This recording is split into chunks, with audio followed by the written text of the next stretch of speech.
Notre éditorialiste Laurent Bazin nous a rejoint sur ce plateau. Bonsoir Laurent. Bonsoir. 5 points de retard pour Manuel Valls, c'est la défaite assurée.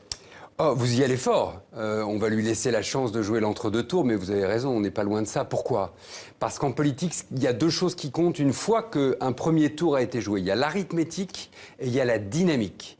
L'arithmétique des reports de vote, elle est en faveur de Benoît Hamon. La dynamique, c'est celle de Benoît Hamon. On l'avait dit avant ce scrutin et ça s'est vérifié effectivement hier soir. Pourquoi ? Parce qu'il a fait la meilleure campagne, il a fait une campagne de propositions. Alors on peut dire elles sont pas réalistes, c'est ce que va lui dire Manuel Valls toute la semaine. Ça n'est pas sérieux, mais c'était une campagne de propositions, pas les autres. Il incarne une forme de nouveauté. Oui, il a été ministre Benoît Hamon, mais enfin il a claqué la porte du gouvernement, ça lui permet de ne pas porter le bilan.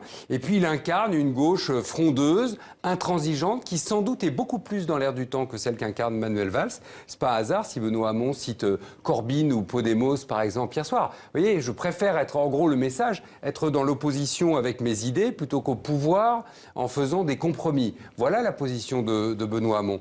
C'est donc une gifle pour Manuel Valls, c'est aussi une gifle pour François Hollande, faut pas oublier, qui a fait mine de ne pas regarder ce qui se passait dans la primaire. En vérité, c'est le dernier coup de couteau dans le quinquennat, ce qui s'est passé hier au Parti socialiste. Tout cela pendant que le président français, lui, est en Amérique du Sud. Après le Chili, c'est la Colombie. Alors, les deux hommes vont s'affronter, on le sait, Laurent, après-demain, dans un débat télévisé, le seul de l'entre-deux tours.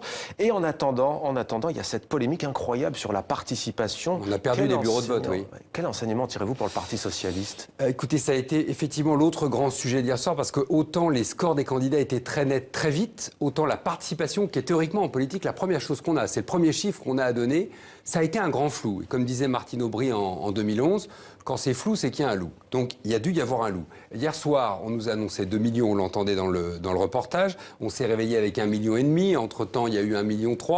Bref, il y a un soupçon de manipulation des chiffres pour dire quoi ?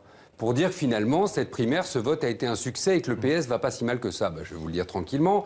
Cette primaire s'appelait la Belle Alliance Populaire. C'est un échec populaire. Voilà, c'est un échec. Et c'est un problème pour le Parti socialiste, très sérieux, mais c'est aussi un problème pour celui qui sortira vainqueur, quel qu'il soit, de ce second tour, parce qu'il va sortir sur un socle qui sera pas solide, dans un parti soutenu par un parti qui sera fracturé, et très profondément fracturé, et au terme d'un entre-deux tours qui plus est, qui s'annonce rugueux, voire violent entre les deux camps, et ça a déjà commencé.